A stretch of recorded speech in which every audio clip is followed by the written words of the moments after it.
Olá pessoal, tudo bem com vocês?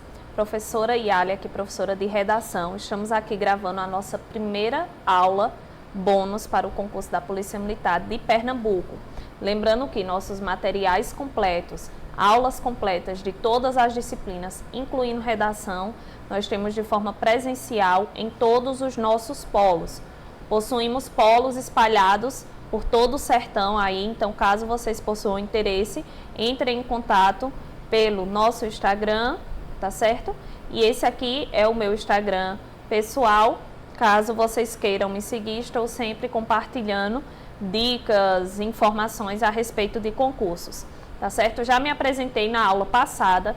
Quem estiver assistindo essa aula e não viu, olha a aula introdutória, porque lá foi onde eu expliquei a grade de aulas que nós vamos passar, né? Passei também a metodologia que nós utilizaremos e destrinchei toda a parte de redação que veio prevista no edital da Polícia Militar de Pernambuco. E agora nós vamos para a aula 1 de estrutura. Lembrando que nós vamos estar sempre conciliando estrutura e argumentação, tá? Na nossa primeira aula de estrutura, nós vamos estar passando por alguns tópicos, princípios básicos que estão relacionados à escrita, a desenvolvimento textual. Essa é uma parte que é mais ligada a português. Então, é importante sempre lembrar que vocês precisam aprofundar o estudo de português, não só por causa da redação, mas também porque português está prevista na prova objetiva para a PM Pernambuco. E lembrando também que português está prevista em todas as provas de concurso. Então, ela se faz como um diferencial na vida do concurseiro, né? Então, vamos lá. Nós temos aqui o tópico do que iremos falar nessa aula inicial, né? Apresentação textual, grafia e acentuação, pontuação, concordância e regência, propriedade vocabular, repetição e omissão vocabular e o uso de maiúsculas e minúsculas no texto. Lembrando que essa é a parte estrutural. E na outra aula nós teremos a parte argumentativa. Vamos lá. O primeiro tópico que nós vamos tratar aqui é o tópico de legibilidade. Legibilidade trata-se de quê? Do modo como você vai escrever. Então, uma coisa é você não ter a letra bonita, é você não ter uma letra desenhada, mas a sua letra precisa ser pelo menos legível. O corretor da sua prova, ele precisa entender pelo menos o que você escreveu. Então, nós temos aqui um exemplo de uma redação oficial, né? Em que realmente, se a gente tentar, a gente não consegue fazer a leitura. Então, a legibilidade está inteiramente ligada ao entendimento do seu texto. Como é que você pode melhorar a sua letra? Apenas escrevendo. A única maneira que você consegue melhorar o seu modo de escrita é praticando.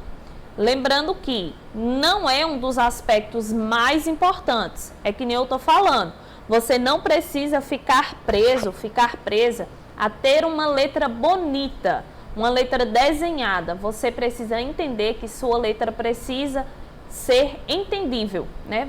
A pessoa precisa ver e entender. Então, se você vê que já é uma dificuldade sua, você treine essa melhora, para quando a banca for corrigir a prova, ela não tire pontuação sua. Até porque tem um tópico nos aspectos de correção que é isso, né? A desestruturação do texto. Então, se o corretor olha para a sua redação, ele não consegue entender o que você está falando, como é que ele vai avaliar alguma pontuação para você, tá bom? Nós temos outras peculiaridades ligadas à legibilidade, que não é exatamente a estética da letra. Mas também eu trouxe um caso aqui de uma redação que eu corrigi agora recentemente. Vocês podem ver aqui, ó, onde eu estou destacando. Você vê que é uma letra apresentável, é uma letra de entendimento bom. mas algumas letras específicas dessa aluna ficavam de forma duvidosa. Por exemplo, quando ela escreveu aqui a palavra expressos, não dava para entender se ela estava escrevendo expressos com X ou expresso com S. Então, é muito comum que os alunos, algumas letras, eles escrevam parecida com outras. Então, é um T parecido com L, é um S parecido com R, é um M parecido com N, um O parecido com A. Então, a depender da maneira como você tem esse vício de escrita, porque isso provavelmente se arrasta aí, né, por toda a sua vida, isso pode prejudicar, porque uma palavra pode ficar como errada. Por exemplo, a dessa aluna, ela escreveu expressos. Se tiver escrita com S, está correta. Se tiver escrita com X, está errada. E aí, como eu não consigo distinguir, como eu não consigo entender, eu vou ter que tirar uma pequena, né, pontuação disso, porque eu não consigo julgar se está certo ou se está errado. Então, o corretor, ele também trabalha dessa maneira. Você tem que observar você próprio, após escrever a sua redação, você pode até pedir para que alguém do seu convívio olhe e leia e veja se outra pessoa entendeu, porque nós entendemos a nossa própria escrita. A dificuldade vem quando outra pessoa tenta ler. Então, tem que ter cuidado a isso, se atentar a essas letras que a gente escreve, uma parecida com a outra, como forma costumeira. Tem que se atentar bastante a isso. Outro tópico que vem indicado nos aspectos de correção da banca é o respeito às margens e à indicação de parágrafo. Eu trouxe um exemplo aqui de uma folha padrão de redação, essa aqui é padrão CESP, só que quase todas as folhas, os padrões são iguais, né? O que vai mudar é só a forma como eles apresentam. Tem que lembrar o quê? Respeitar as margens, né? Respeitar as margens, porque tem gente que vem escrevendo aqui e passa, né? Ou então tem gente que vem escrevendo e quando chega bem aqui no final, para de escrever e simplesmente pula para o outro parágrafo. Então, tudo isso vai ser avaliado, a não ser que seja um parágrafo introdutório, onde você vai ter que deixar aquele velho espacinho para iniciar. Você inicia no início da linha e você termina no final da linha. Isso é o que a banca fala sobre respeitar as margens. Também não escrever de forma de que a sua letra, por exemplo, ultrapasse uma linha para outra. O seu texto tem que ser o mais claro possível. Então, para isso, você tem que respeitar as margens laterais e também as margens linha a linha. Temos que observar alguns casos de separação silábica, que nós vamos estudar isso mais à frente, que é o caso de translineação. É o caso de você estar escrevendo, não era para eu ter riscado isso aqui. É o caso de você estar escrevendo, chegar ao final da linha, ter que separar com o hífen, né, como sinal, para continuar na outra linha. Então, tudo isso tem regras. Não pode deixar a vogal sozinha para iniciar, não pode iniciar com vogal, a próxima linha. Então, são casos de translineação que precisam também ser estudados. A banca também trata de indicação de parágrafos. O que seria especificamente essa indicação de parágrafos? Toda redação ela vai ser dividida. Ela pode ser dividida, também trataremos melhor isso na aula de esqueleto, mas a redação pode ser dividida por introdução, aí tópico de desenvolvimento, tópico 1, tópico 2, tópico 3 e tópico de conclusão. As bancas de concurso, elas não exigem que você tenha tópico de introdução nem tópico de conclusão. Isso fica facultativo para o aluno.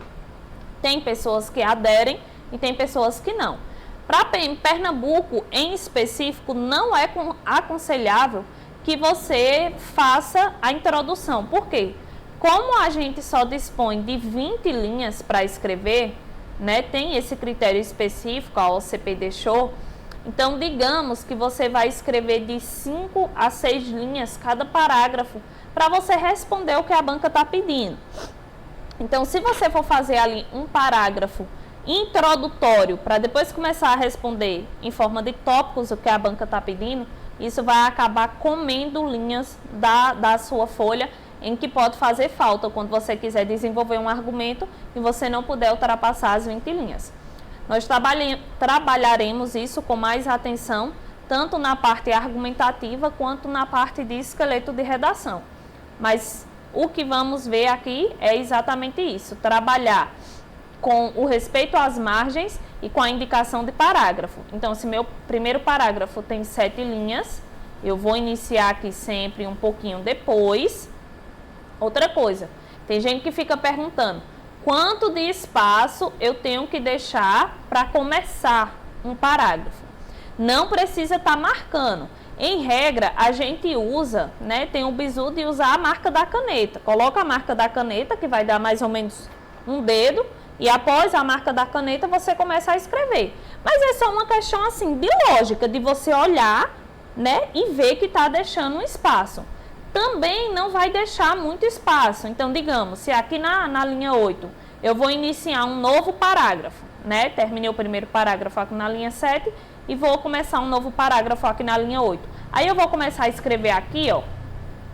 Não vou começar a escrever aqui. Olha o tanto de espaço. Isso aqui dava uma palavra.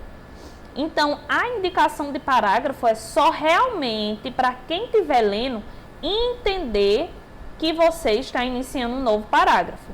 Porque se for só um novo período, você não vai iniciar depois. Você inicia no início da linha, né? No começo da linha. Então, realmente é só questão de você olhar e ver que tem um espaçozinho e você começar a escrever após esse espaço. Se for um espaço muito curto também, o corretor pode entender que aquilo não é um parágrafo. Ele pode entender que aquilo é o início de um período qualquer, tá? Indicação de parágrafos e respeito às margens é isso. Lembrando que a gente está passando pelo tópico estrutural dos aspectos cobrados pela banca. Sobre grafia e acentuação, por ser uma parte de língua portuguesa, eu trouxe alguns casos que eu consigo ver que são mais comuns de erro. Eu trabalho com correção de redação e os casos que eu vejo que os alunos mais erram são esses aqui. Então, foram os casos que eu trouxe. A gente não vai dar aula sobre isso, porque não é aula de língua portuguesa. Então, são tópicos para quê? Que você tenha atenção e você estude de forma mais eficaz. Por exemplo, a campeã de erros é a crase. A crase vem prevista em todos os editais de concurso, vem questões muito recorrentes na prova objetiva, na parte de língua portuguesa, e é uma coisa que os alunos erram bastante quando está escrevendo redação. Ou eles colocam crase onde não pode, ou onde deveria ter crase, eles não colocam, eles colocam apenas o artigo. Então, isso tudo é computado de forma negativa para a sua redação. Então, se você já olha assim, você está lá escrevendo, tal, e você, eita, será que aqui deveria ter crase? Será que não deveria ter? Então, você já sabe da sua dificuldade. Então, você já reforça o estudo de crase para você utilizar tanto na parte objetiva quanto na parte discursiva. Outra coisa que eu também não entendo, por quê? O uso de tio, que não é um acento, né? Na verdade, o tio, ele é um acento gráfico, né? Ele não é utilizado, por exemplo, em regras de acentuação. Ele é apenas um acento gráfico. O tio é uma coisa que a gente sabe utilizar, mas muitos alunos esquecem de utilizar na hora da prova. Então, você está escrevendo lá a acentuação. Aí o aluno escreve e deixa aqui, ó, sem o tio.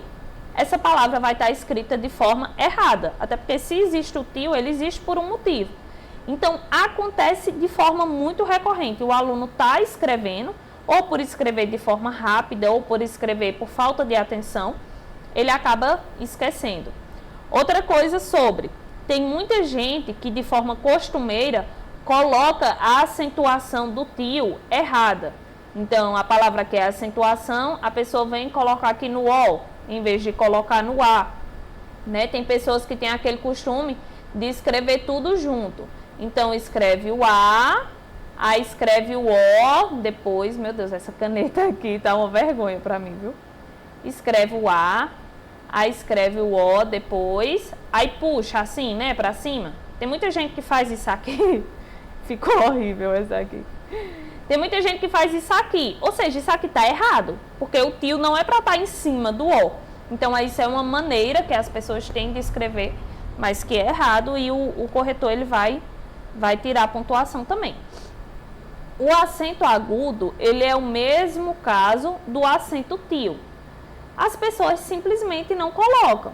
Então, estão lá escrevendo água, né? Foi a primeira palavra que veio na minha cabeça. Aí, simplesmente escreve aqui, água, e simplesmente deixa sem o acento. Lembrando que, se não tem o acento aqui, essa escrita está errada. Então, isso aqui vai ser tirado ponto. Geralmente, esses casos de tio e de acento agudo é só falta de atenção. É só porque está escrevendo muito rápido ou está escrevendo e pensando em outra coisa e acaba deixando. Por isso que é aconselhável que quando você termine sua redação, antes de passar para a folha definitiva, você dê uma lida. Porque às vezes quando a gente está escrevendo, a gente não percebe. Só quando a gente para ali um tempo, pensa e volta para a redação, a gente consegue notar alguns erros já que a gente cometeu. Sobre pontuação, o chefe de erros, assim, disparado, é a vírgula. A vírgula, sem dúvidas, é um assunto que a gente estuda desde quando a gente se entende de gente, realmente. Cai em todos os assuntos, em todas as provas para concurso, né? Tem esse assunto de vírgula, de pontuação. Só que a vírgula, ela é uma pontuação que ela tem muitas regras. Tanto muitos casos em que a vírgula é obrigatória, como muitos casos que a vírgula ela é proibida. E isso cai muito também nas questões objetivas, principalmente as bancas Sebrasp, a OCP, na verdade todas as bancas, mas essas principalmente elas gostam muito de trabalhar na questão objetiva de tal vírgula é obrigatória ou é facultativa, posso retirar, posso suprimir tal vírgula de tal lugar. Então, se você aprende isso lá na teoria de língua portuguesa, você vai conseguir errar menos vírgula durante a escrita do texto. Ainda existem aquelas pessoas, né, que pararam lá no ensino fundamental com aquela dica assim, não, vírgula é como se você estivesse escrevendo e falando, e onde você fizer uma pausa, você coloca uma vírgula. E tem muita gente que ainda faz isso, faz essa prática até hoje. E aí o que é que acontece? Coloca vírgula onde não pode, coloca vírgula onde é proibida, deixa de colocar vírgula onde é obrigatório. Então esquece essa regra, né? A gente não tem mais 10 anos para aprender que vírgula é simplesmente uma pausa na fala. Então a gente precisa estudar os casos que pode, que não pode, que é obrigatório e que é facultativo. Nas redações, quando eu corrijo, o que eu mais consigo perceber que os alunos erram deixam de colocar vírgula depois dos elementos coesivos, principalmente daqueles elementos coesivos que iniciam frase. Então, eu estou escrevendo aqui assim, né? Comecei um parágrafo. Aí eu escrevo aqui, desse modo, isso aqui era para ser desse modo, mas a caneta tá uma luta. Meu Deus, eu falei tanto sobre legibilidade, aí é o jeito que tá a minha letra aqui. Ó, tô escrevendo aqui, né? Aí eu começo o parágrafo, aí eu coloco, desse modo... Tem que aprender a usar a canetinha, viu? Não vai ter jeito, não. Desse modo, o Brasil precisa... a pessoa sai escrevendo aqui, desse modo, o Brasil precisa. Então, se usou o elemento coesivo, você usa a vírgula. Começou o parágrafo. Primeiramente, vírgula, é necessário. Além do mais, vírgula, o Estado precisa, né? Então, posteriormente, vírgula. Aí você continua a oração. Então, os elementos coesivos acontece muito das pessoas esquecerem. Começa o parágrafo, com um elemento e continua a oração sem colocar vírgula depois desse elemento. Outro também, que isso aqui é um assunto de português que é bem complicado, porque é cheio de regras. E o que é que acontece? Se você não aprende na parte de português, você vai errar em português e vai errar na redação, né? Os adjuntos adverbiais, principalmente os adjuntos de modo e os adjuntos adverbiais de lugar. Por exemplo, nesse cenário atual, vírgula, nesse cenário atual, um adjunto adverbial de tempo.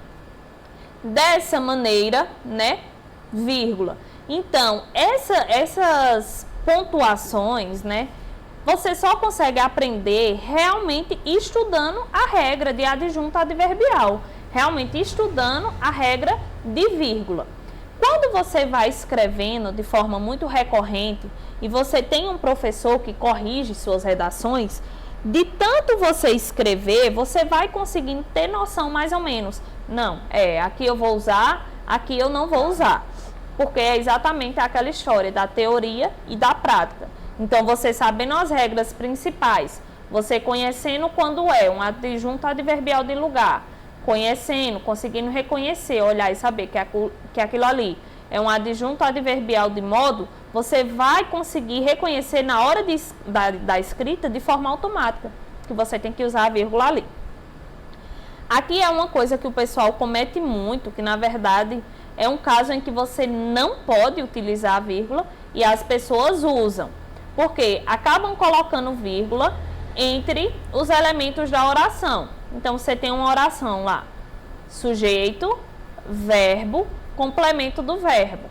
Aí as pessoas vêm escrevendo aqui, por exemplo, o Estado, sujeito, deve garantir, quem garante algo, né?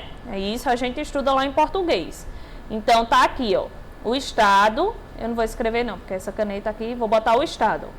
O Estado garante, né? O Estado garante segurança pública. O Estado garante segurança pública. E aí a pessoa vem escrevendo aqui, aí ela escreve aqui, ó. O Estado garante, aí bota uma vírgula bem aqui no meio, ó.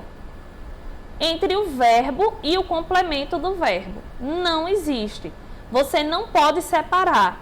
Muito menos aqui. O Estado, vírgula, garante. Não. Se os elementos estão na ordem direta, ou também na ordem direta, porque na ordem direta é mais fácil da gente conhecer. Você não vai separar.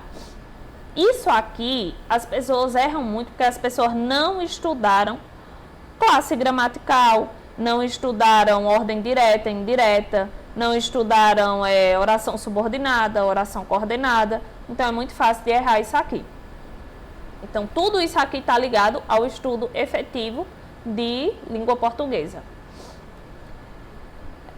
Outro caso também de pontuação, que não é tão comum, mas às vezes acontece, é o caso das aspas. Tem pessoas que parece que acham as aspas bonitas, sai usando em todo canto, assim, coloca tipo para enfeitar, né? Tá lá uma palavra, aí a pessoa vai e coloca lá entre aspas só para dar um charme.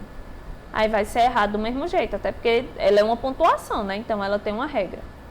Ficou parecendo um parêntese, mas é uma aspas.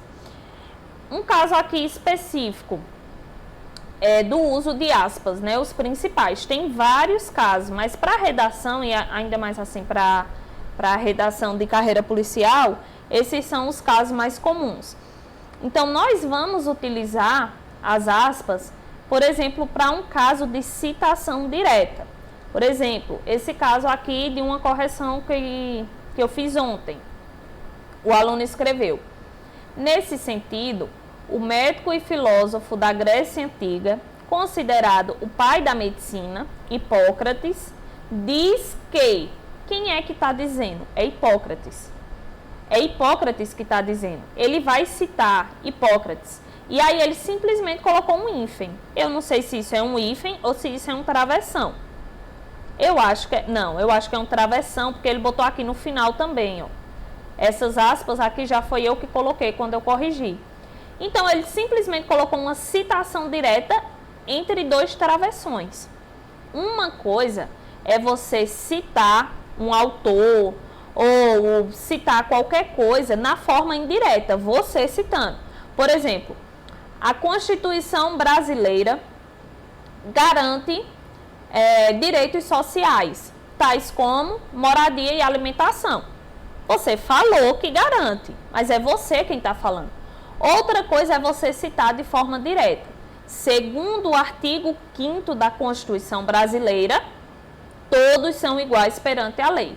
Segundo o artigo 5º da Constituição brasileira, entre as aspas, todos são iguais perante a lei. Se você vai citar de forma indireta, aí não, aí você não precisa colocar as aspas. Agora, se é uma citação direta, até porque direta você tem que colocar exatamente quanto está lá. Então, é mais difícil a gente usar a citação direta, porque às vezes a gente sabe, por exemplo, que tal lei fala sobre proteção de dados, por exemplo. Só que a gente não lembra exatamente como está lá. Então, a gente usa o artifício da citação indireta. Agora, se você sabe exatamente o artigo, do jeito que está escrito, você vai utilizar a citação direta, você usa as aspas. Também o termo técnico que você vai utilizar. O termo técnico a gente não utiliza muito nas redações para concurso de área policial e principalmente para concurso nível médio, porque o nível médio ele pede mais isso mesmo, dissertativo argumentativo, e você vai fazer ali uma defesa de uma tese, então você não utiliza muito termos técnicos, né? Mas caso você vá utilizar um termo que é conhecido somente em uma área, por exemplo, uma área de medicina, enfim, que não tem a ver com o que a gente estuda, mas se for uma área em que só aqueles profissionais conheçam aquele termo, aí você usa as aspas, para não ficar solto dentro do contexto. Outra coisa que a gente pode utilizar as aspas são as frases fixas e consagradas. Por exemplo, uma frase consagrada para a segurança pública é: todo poder emana do povo. Então, você está fazendo ali uma conclusão, né? E aí você coloca: desse modo, concluímos que o Estado precisa garantir a efetiva segurança pública para que ele faça jus ao princípio de que todo poder emana do povo. Isso é uma frase fixa, que não é você que está inventando, é uma frase que está no nosso ordenamento jurídico e é uma frase consagrada, que a gente ouve sempre. Então, você pode utilizar para quê? Só para que dê ênfase ao seu texto, para que dê ênfase ao que você está falando. Então, sobre aspas é isso, lembrar que ela não é estilístico, assim, não é para você usar simplesmente quando você bem entender, ela também tem regras a serem utilizadas. E se você não souber se pode ou se não pode, não bota. É melhor você deixar faltando do que você colocar onde não se aplica. Ou então, se você está em dúvida, você pensa em outra coisa. Procura um sinônimo, procura alguma ideia parecida em que você saia dessa dúvida e não precise ficar, eu boto ou não boto, tá? Sobre parênteses. Parênteses a gente usa muito pouco durante a redação, por isso que eu nem coloquei tópicos, porque eu só lembro realmente de um caso que a gente usa parênteses quando a gente vai citar uma sigla. Apesar que a sigla, quando a gente cita ela pela primeira vez, é que ela vem entre parênteses. Então, por exemplo, eu estou falando sobre a Constituição Federal, né? Então, estou lá desenvolvendo. É a primeira vez que eu vou falar sobre a Constituição, então eu venho lá, a Constituição Federal de 1988, aí eu coloco parêntese, CF/88, fecho parêntese, e continuo. Porque quando eu vier lá embaixo e eu quiser citar novamente a Constituição, eu não preciso colocar novamente ela por extenso, porque eu já coloquei lá em cima. Aí eu coloco só sem parêntese agora, CF/88, porque já tem a referência dela lá em cima. Então, é o único caso que eu conheço assim na redação para o nosso nível, né, desse concurso, em que a gente vai fazer a utilização do parêntese. O parêntese também não serve para dar ênfase, tá bom? Ah, não quero destacar esse termo aqui, vou colocar entre parênteses. Não, ele não serve para isso. Esse é um caso aqui que eu acho que é um dos mais difíceis da língua portuguesa e por isso que ele é tão errado na parte de redação. Concordância e regência está previsto nos aspectos de correção, então lá no edital está previsto que o avaliador ele vai fazer correções em relação a isso. Só que é um assunto que, para a gente entender, para a gente utilizar de forma correta, a gente tem que aprofundar bastante na teoria, lá na parte de língua portuguesa. E é um caso que realmente os alunos escrevem de forma bastante errada. Sobre concordância, nós temos os dois tipos. Nós temos a concordância nominal, nós temos a concordância verbal. A concordância nominal, ó, já está falando, é a concordância de um nome. Nominal, nome. Na língua portuguesa, o que é o tal do nome? É o substantivo. Substantivo é o nosso nome. Então, a concordância nominal, ela se trata da concordância dos outros termos que vão concordar com o substantivo. Então, o artigo concorda com o substantivo, tá? Se a gente está falando do Estado brasileiro, o artigo é o O, né? Essa é a parte básica. O Estado brasileiro. Artigo concorda com o substantivo. Pronome. O Estado brasileiro e suas peculiaridades, né? Pronome possessivo. E suas peculiaridades. São as peculiaridades do Estado brasileiro. Então, o que é que acontece? Muitas vezes a gente está escrevendo de forma, assim, corrida, e acontece que a gente não faz essa concordância, a gente não vê de quem a gente está falando. Se a gente está falando do Estado, todos os termos que vierem se referindo ao Estado, tem que vir concordando com ele. Como, por exemplo, os adjetivos, são aquilo que dão características. Então, o Estado brasileiro é falho, enfim, o Estado brasileiro é povoado, e todas as coisas vão concordar em gênero, né, e em grau. Então, tem que ficar atento a isso. Quando você estiver escrevendo, você tem que escrever pensando no que você está escrevendo. Senão, acontece isso. Você está tratando de um substantivo masculino e acaba colocando pronome, adjetivo, numeral, simplesmente concordando com outra coisa. Concordando com outro termo que não é o substantivo. A concordância verbal é aquela concordância do verbo. Do verbo com quem? Com o sujeito. Então, esse aqui ainda as pessoas erram mais do que na concordância nominal. Porque a concordância nominal, ela fica meio que lógica, né? Então, a gente consegue, não, a garrafa, a casa, a gente consegue ter mais essa noção. Se está falando de casa, é sua casa. A gente consegue ainda ser um pouquinho bom nisso. As pessoas falham muito na concordância verbal. Por quê? O verbo concorda com o sujeito. Se o sujeito está no plural, o verbo também tem que ir para o plural. Se o sujeito está no singular, o verbo também tem que estar no singular. Então, acontece muito isso. Por exemplo, os estados, os entes federativos precisa mudar. As pessoas escrevem muito assim. Os entes federativos precisa adotar. O verbo precisar está concordando com entes federativos. Entes federativos está no plural e a pessoa escreve o verbo precisar, né, simplesmente no singular. Se é os entes federativos precisam, né? Então, tem que estar muito atento a isso. E, assim, é um erro grotesco. Pra gente que corrige, a gente olha assim e acha, meu Deus, que coisa feia. Porque como é que você está falando por exemplo, da população brasileira?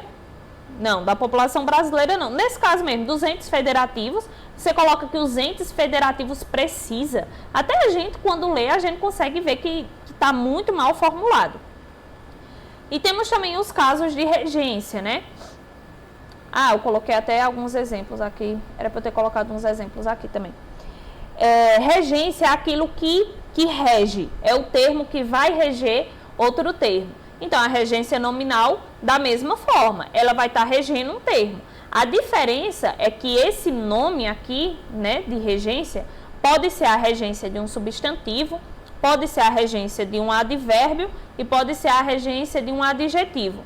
Então, não é igual aqui que é só o substantivo. Aqui pode ser substantivo, advérbio e adjetivo. Então, vamos ver lá, ó. O estado, né, artigo, ó, uma formulação linda. O artigo combina com o sujeito, beleza. O estado precisa, o verbo no singular, porque a gente está falando do estado, precisa estar muito empenhado, precisa estar muito, não era para ter ciena aqui, viu? Esquece esse ciena aqui, não sei de onde ele saiu, não. O estado precisa estar muito empenhado pelo povo. Esse termo aqui, ó, pelo, está ligado a empenhado. Empenhado pelo povo. O pelo, ele é requerido pelo termo empenhado, que é um adjetivo. Isso só consegue perceber, formular, saber quem é quem, estudando muito a língua portuguesa, né? Se não estuda, erra nas duas, que nem eu falei. Regência verbal. Regência verbal é a regência do verbo. Então, vamos lá. As, plural com plural.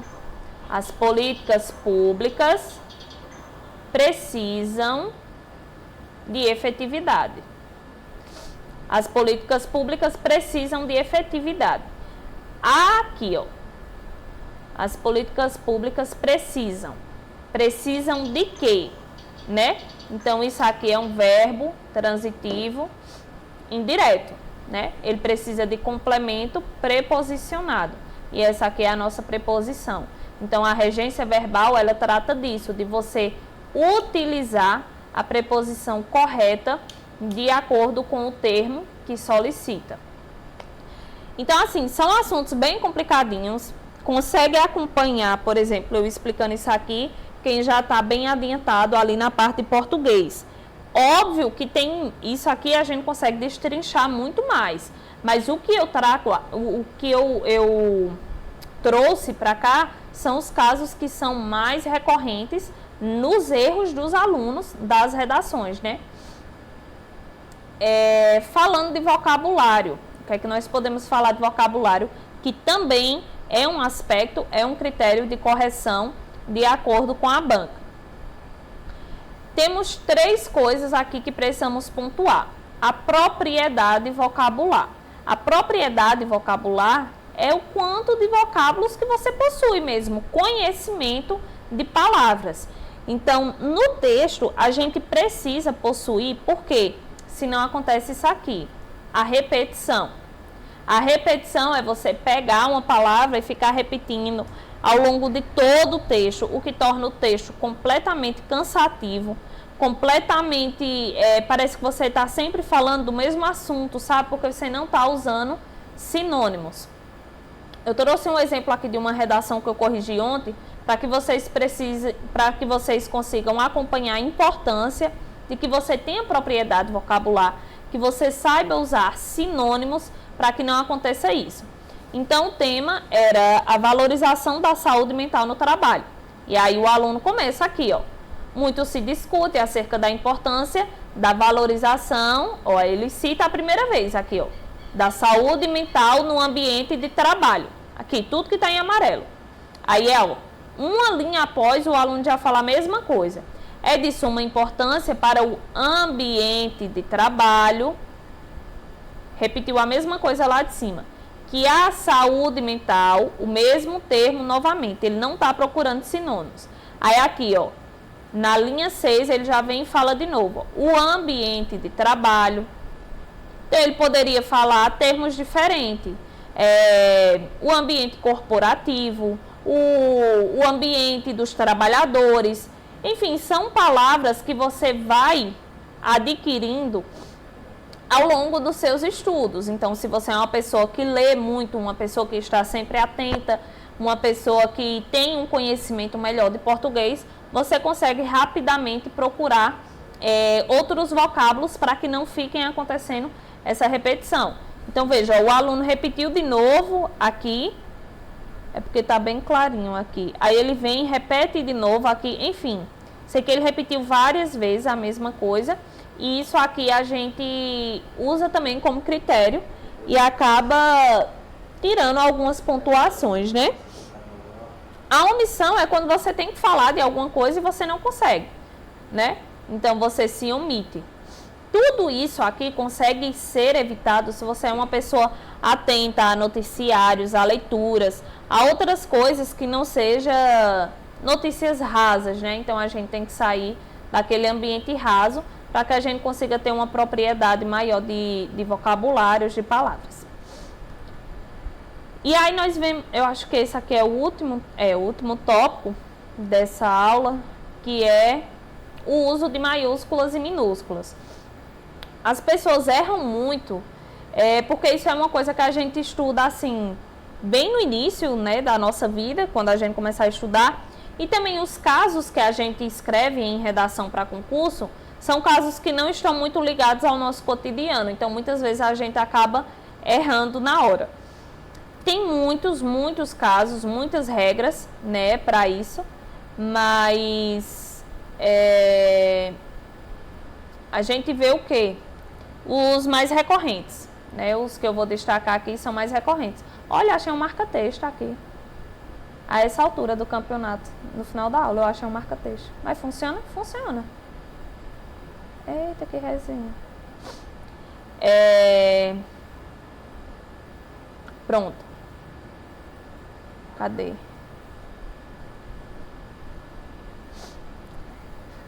Acidentes geográficos, ecossistemas, biomas. Isso aqui não é muito ligado às nossas redações, mas pode ser que venha. Por exemplo, essa alta de queimadas. Vai que a banca queira cobrar alguma coisa sobre as queimadas. E aí a gente precisa saber... a Amazônia é letra maiúscula ou é letra minúscula, né? Se for falar de secas, Rio São Francisco, entende? Então a gente tem que conhecer essas peculiaridades. Vocês podem estar olhando todas as regras de maiúsculas e minúsculas. Tem um manual que é o Manual do Senado Federal. Pode procurar no Google, tem um Manual do Senado Federal, ele trata de todas as regras. Mas as principais eu trouxe aqui, que eu acho que são as mais utilizadas na nossa área. Então, há acidentes geográficos, como por exemplo, Rio São Francisco, Mata Atlântica, enfim, ecossistemas e biomas, tipo o Cerrado, a Caatinga, né? Isso é como se fossem nomes próprios, é porque a gente aprendeu que nome próprio é maiúsculo e tudo que não for nome próprio é minúsculo, mas não é bem assim. Então, todos esses assim, né, tipo o Cerrado, a Caatinga, a Mata Atlântica, a zona costeira, enfim, isso que se trata de geografia, de ecossistema, de bioma, a gente grava com letra maiúscula. Isso aqui a gente utiliza muito em redação para o nosso âmbito, né? Que é, por exemplo, a citação de assembleias, câmaras e prefeituras. E aí existe uma regrinha, né? Existe uma regrinha aqui. Se essa citação for de forma genérica, como a caneta não está ajudando, eu vou botar só a inicial aqui, genérica. Ou se a citação for específica, né? Se é uma citação genérica, por exemplo, todas as câmaras legislativas do país deveriam esforçar-se mais para produzir leis com maior efetividade. Todas as câmaras legislativas do país, eu não estou especificando nenhuma. Se é genérico, então a gente escreve Câmara Legislativa minúscula. Se é genérico, minúscula. Se é específico, por exemplo, o Congresso Nacional, a Câmara de Deputados do Estado tal. Então, se é específico... Ah, botei só o M aqui. É minúscula. Minúscula. Minúscula. Se é específico, é maiúsculo. Maiúsculo. Tá linda minhas letras. Então, quando a gente está especificando uma prefeitura em si, por exemplo, eu quero citar uma coisa que a Prefeitura de Recife fez. Aí eu vou lá e coloco a Prefeitura de Recife, então Prefeitura e Recife com letra maiúscula. Mas se eu quero falar que todas as prefeituras do Nordeste deveriam aderir a tal coisa, então prefeituras minúsculo. Quando eu for especificar uma, aí eu coloco letra maiúscula. Constituição. Gente, a Constituição Federal, ela é maiúscula, tá? Então, é Constituição Federal. Mas tem uma regrinha aqui também. Se eu tô falando, por exemplo, tem um tema lá de direito constitucional. E aí eu quero citar que até hoje, todas as constituições brasileiras que foram elaboradas tiveram falha no âmbito legislativo. Enfim, eu estou falando de todas as constituições brasileiras, né? Constituições. Então, é a mesma coisa. Se é de forma genérica, eu vou colocar Constituição, constituições. Agora, se eu estou falando da Constituição Federal de 1988, é Constituição com C maiúsculo, Federal com F maiúsculo, né? C maiúsculo, F maiúsculo. Os sinônimos dela também, como por exemplo, Constituição Federal, a Carta Magna, né? Pode, até em redações é bom você ter os sinônimos da Constituição, porque geralmente é a lei que a gente mais cita, né? Porque é a maior, e para não ficar repetindo. Então, assim, especialmente essas leis que a gente costuma citar, é importante a gente procurar sinônimos dela para que não haja essa repetição excessiva e torne o texto cansativo. Da mesma forma, quando a gente trata de legislações, que é citar leis, a gente também tem uma regrinha. Então, por exemplo, se eu vou citar a Lei Maria da Penha, né? E aí eu cito a lei com o nome da lei ou com o número da lei, eu coloco todo em letra maiúscula, porque é como se fosse o nome próprio da lei. Então, digamos, eu estou escrevendo e estou falando lá, segundo é elencado na Lei Maria da Penha, é o nome da lei, então ela é toda maiúscula. Mas se eu estou falando, por exemplo, que as leis brasileiras têm muitas brechas, leis brasileiras são leis, é de forma genérica, né? Então a gente usa essa regrinha aqui, se é genérico, é minúsculo. Mesmo que eu não vá falar o nome da lei, se eu falar apenas o número dela, por exemplo, a Lei 8.429, que trata, se eu não me engano, né? Que trata de improbidade administrativa, né? Então, mesmo que eu não vá falar a Lei de Improbidade Administrativa, mas eu coloco a numeração 8.429, então eu coloco, né? A Lei maiúsculo, L maiúsculo, 8.429, né? Um exemplo. Poderes da República. Quando a gente for citar os poderes da República, a gente também usa letras maiúsculas. Quais são os poderes? Poder judiciário, poder executivo e poder legislativo. Da mesma forma, coloquem como se fosse o nome do poder da República. Então, se eu estou dizendo, de forma geral, que os poderes públicos devem atentar-se a assegurar a sociedade, os poderes públicos, eu não estou falando qual, estou falando que são os poderes públicos. Então, aquilo fica minúsculo, né? P minúsculo. Agora, se eu falo que o poder executivo precisa ser mais tal, poder executivo. Executivo é o nome do poder, né? Então, a gente usa a letra maiúscula.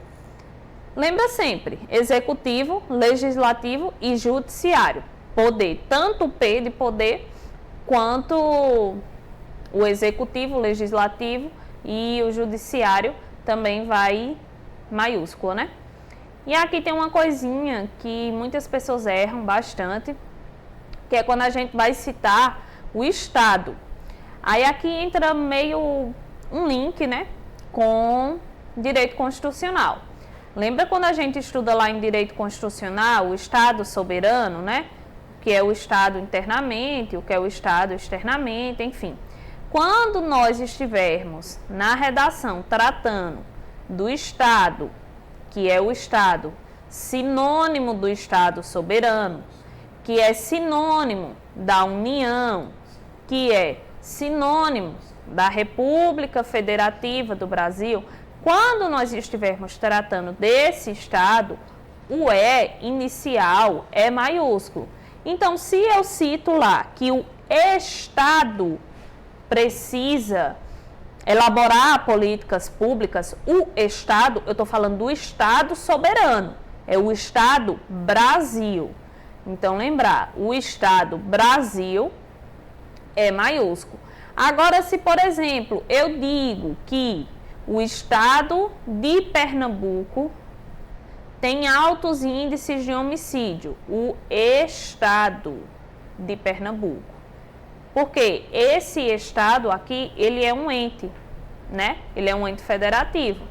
Então, esse Estado de Pernambuco é um Estado minúsculo.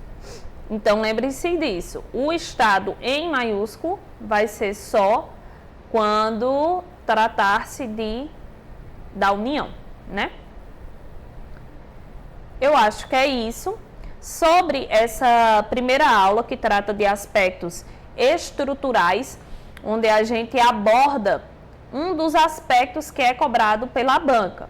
Existem outros critérios estruturais que nós iremos avaliar, né, destrinchar e ver com calma ao longo das próximas aulas. A próxima aula, a aula 2, vai tratar do aspecto argumentativo. E aí, a aula 3, a gente volta para a parte estrutural. Vamos sempre conciliar uma estrutura com uma argumentação para que a gente consiga abordar de forma eficaz todos os critérios que a banca nos pede. Lembrando que, quando eu cito isso aqui, é para que vocês entendam que vocês precisam estudar. Então, você não vai simplesmente tirar print dessa tela e levar isso. Você vai abrir lá o manual, você vai ler, né? Aqui em vocábulo, você vai procurar sinônimos. Então, quais são os sinônimos de segurança? Quais são os sinônimos de violência? Quais são os sinônimos de ambiente? Quais são, entende? Então, tem palavras que você sabe que você vai usar na sua redação. Então, já vai procurando. Quando você estiver escrevendo o esboço, que é o que eu vou ensinar lá no final da parte argumentativa, já é uma parte que você vai pesquisando esses sinônimos para que não aconteça essa repetição e para que você possua mais propriedade. Propriedade a gente só consegue adquirir lendo bastante, né? Concordância e regência, tem que estudar aula de língua portuguesa. Aqui eu citei apenas os casos que são mais corriqueiros, que são mais frequentes de erros. Mas para que você não erre, você precisa estudar língua portuguesa. Pontuação também, né? Aspas, enfim, principalmente aqui o caso de vírgula, porque com certeza absoluta vai vir questão de vírgula na sua prova objetiva de língua portuguesa. E se você errar na prova, provavelmente você também vai errar na redação, né? Crase, tio, acento agudo, no seu edital está previsto a acentuação, então você precisa estudar lá para aplicar aqui. Respeito a margens e indicação de parágrafos, lembrando que isso aqui você vai aplicar quando você for escrever sua redação, estar sempre atento de respeitar as margens laterais, as margens de linha, a margem entre linha, lembrar também de sempre respeitar a separação de parágrafos, né? Lembrar aqui do espaço que tem que ser dado, não muito, não pouco. Legibilidade você também adquire escrevendo, né? Sua letra melhora se você escreve melhor. Se você continuar escrevendo como você sempre escreveu, não vai melhorar. Ter atenção também, tentar identificar esses vícios de escrita que a gente tem, de escrever uma letra que parece com outra, ou de colocar um acento no final de uma palavra onde não é para estar. Isso são vícios de escrita em que a gente pega ao longo da nossa vida e precisa ser tirado, né? Então, batemos aqui todos os pontos da nossa aula 1, para que você acompanhe esse estudo completo de redação. Você tem que continuar acompanhando as aulas aqui, né, que são aula bônus, lembrando que a gente tem aula disso tudo aqui dentro de todas as salas de aula de todos os polos, tá? Aqui é aula bônus para vocês revisarem e para que vocês tenham um maior acompanhamento dessa parte discursiva, que é uma novidade agora na PM Pernambuco, né? E que vai ser um grande diferencial. Então, conseguimos bater aqui todos os tópicos e nas próximas aulas vamos continuar batendo tudo aquilo que a banca cobra e pede lá no edital da PM Pernambuco.